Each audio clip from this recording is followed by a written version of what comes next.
Thanks, Tash and Jonathan, for joining us tonight. So we're just a week or so out from the end of the Southeast Stars season, and we just wanted to get in touch with you basically to review that season and look ahead to what's to come. Just talking about the 2020 season and your experience so far at the Southeast Stars. So, Tash, if we start with yourself, obviously we're not playing in the final, so it's not the ideal first season for the Southeast Stars. But how do you reflect on first?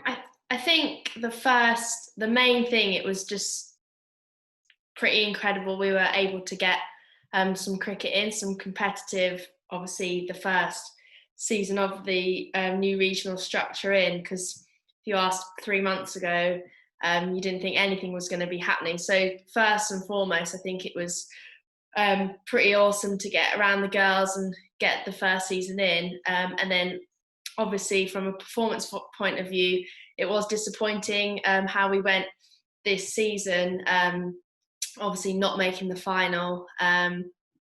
So yeah, it was disappointing from a cricket point of view, but to be able to get out there with the girls, with the new team, was pretty special. Yeah. Yeah, and Jonathan, for you, that first experience as head coach as well is quite a big important moment for you this season. Yeah, it was a great opportunity, but as Tash said, it was just most importantly fantastic to get some cricket on, because it looked for long periods, obviously that end of the spring and start of the summer, that we weren't going to be able to play any cricket. So yeah, to launch the Southeast Stars, obviously hoping to have a huge bang. It was a little disappointing, obviously, to not qualify for the finals, to only win 2 games. But as Tash said, great experience, and obviously a fantastic programme with the women's game moving forward. Yeah, absolutely. And that regional programme is obviously designed to be a high level of domestic cricket to get players playing professional cricket and playing to the highest standards possible below that international bracket. So for you, Tash, did it feel like a step up from the county game? Yeah, definitely. I think it was great to for me on a personal note, obviously being out of the sort of England professional side for nearly 2 years. For me, it was just so good to be back in sort of a professional environment, with not just playing in the games, but also with training and the stuff that comes around with that, the S&C staff, the nutrition, etc. So it was definitely a massive step up from county, and I think that maybe showed in some of our performances where some girls maybe weren't used to that level. But no, it's definitely a great stepping stone towards that England pathway stuff. So for me, playing sort of professional cricket again, it was just great to be out there. Yeah, and Jonathan, to have sort of the support of your coaching staff as well as Richard Bedbrook as the regional director. You had physios and S&Cs, and just sort of it felt like a professional setup for you as well. Yeah, it certainly did. I mean, initially, if you combine the players, you pick the best of the best from Surrey and the best of the best from Kent. You amalgamate those 2 sort of top tier player groups from both counties. We had obviously Tom Lister, Surrey head coach, Dave Hatherall, the Kent women's head coach, Richard Bedbrook as the performance manager. Obviously, he's had 4 years of running the Surrey Stars in the Super League, as well, in the Kia Super League. Huge wealth of experience for the players to pick on. We had physio and S&C support the whole time. It was a really intense month of training and playing, and in many ways it did actually look very similar to the Kia Super League in terms of the player preparation and the process that went into building up to each match day. So as Tash said, I think for a lot of the girls, it was that first experience of moving to a more professional arena where there's sort of a bit more accountability, you have longer preparation times, and everything as your week sort of built up with preparing for match day, either Friday, Saturday or Sunday, whenever it was. So I think it was a great experience to sort of open the girls' eyes to that world, and as you said, try and bridge that gap between county cricket and international cricket, which was obviously boosted with the England players becoming available because of the loss of their series as well to the COVID restrictions. Yeah. And just sort of looking back to the start of the competition, trying to it's a new team. Women's cricket isn't necessarily the biggest world, but there still might be players in there that don't know each other very well. With the COVID restrictions, how difficult was it to sort of create the right blend and get the team together and understanding what you want from them going into that first game? So as a coaching group, we were amazed how quickly the girls actually gelled. Obviously, the girls knew each other. They may have been on some England pathway programs. They definitely played against each other in the London Cup or London Trophy, etc. So to bring them together, the first sort of couple of days, I guess people were trying to find their feet and sort of forge those new relationships. But very, very quickly, there was no Surrey players one side, Kent players the other. They mucked in from ball one.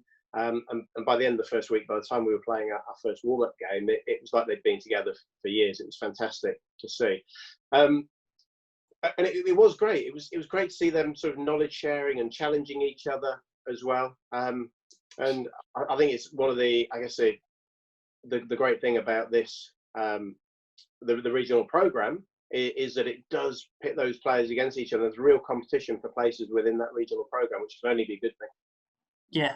And Tash, yourself as captain, and obviously a Kent County player yourself, how did it feel for you, sort of going in and knowing half of the squad very well because you played county cricket with them only a couple of weeks earlier, and then half of the squad were Surrey women, and just sort of bridging that gap, ensuring that, like Jonathan says, you gelled very well. But what role did you have to play in that?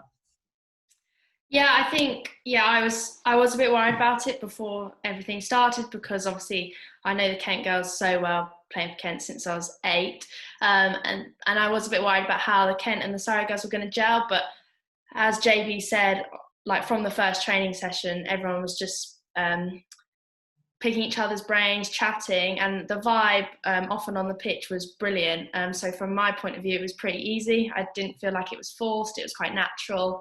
And for me, it was good because I got to go to a few of the Surrey and Kent squad games before. So I managed to sort of meet some of the Surrey girls. I know most of them, but some of the ones that I didn't know, the younger ones, I managed to meet them before some of the RD, the younger stuff.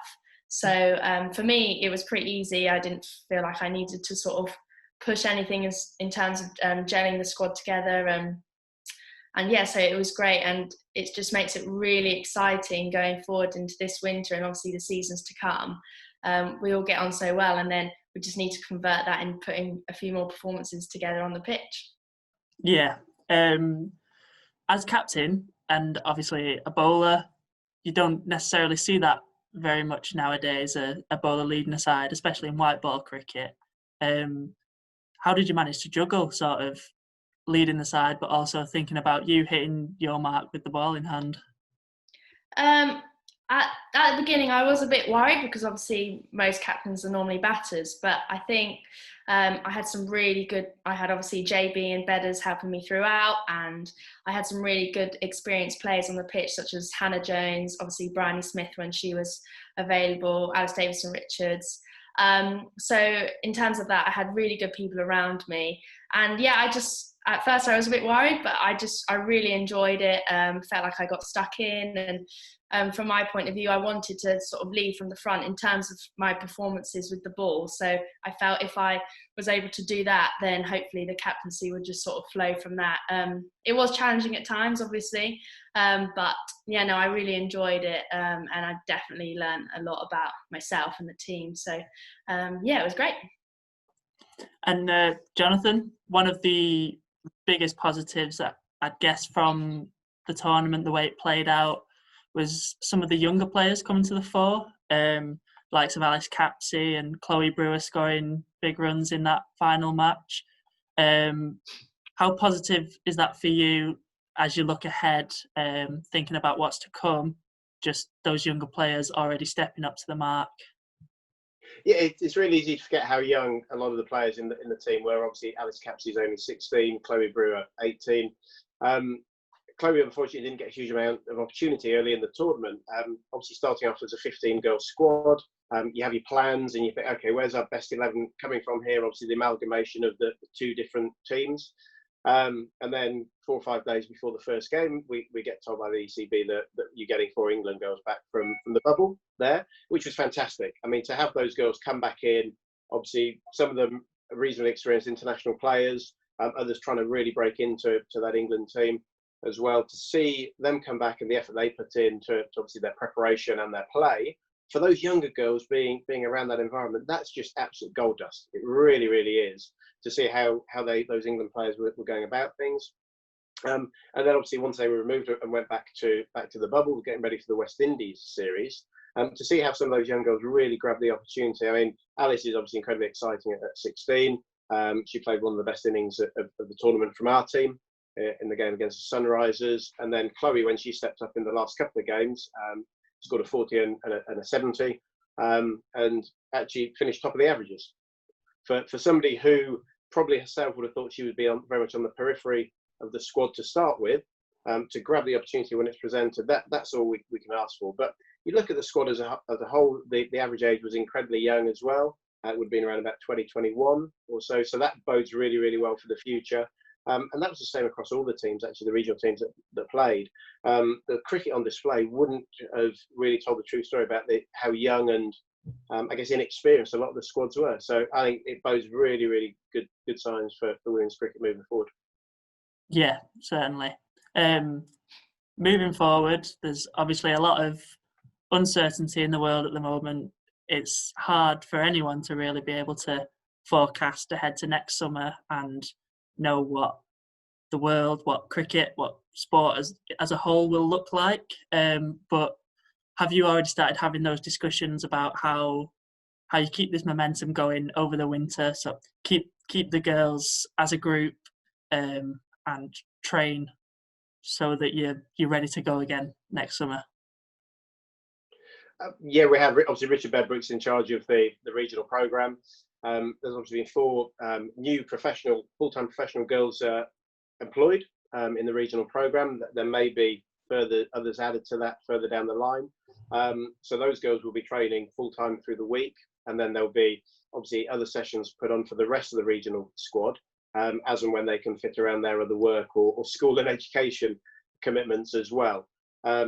So the programme's yet to be finalised. It's obviously in its sort of early stages, but we've already had a coaches meeting where we're talking about what the players need to do, how that winter programme's going to look, how we sort of periodise that and set the right phases to get those girls developing their skills, obviously exposing them to really challenging training environments, and just getting them to kick on and sort of accelerate that development through next year as well. So plans are in place.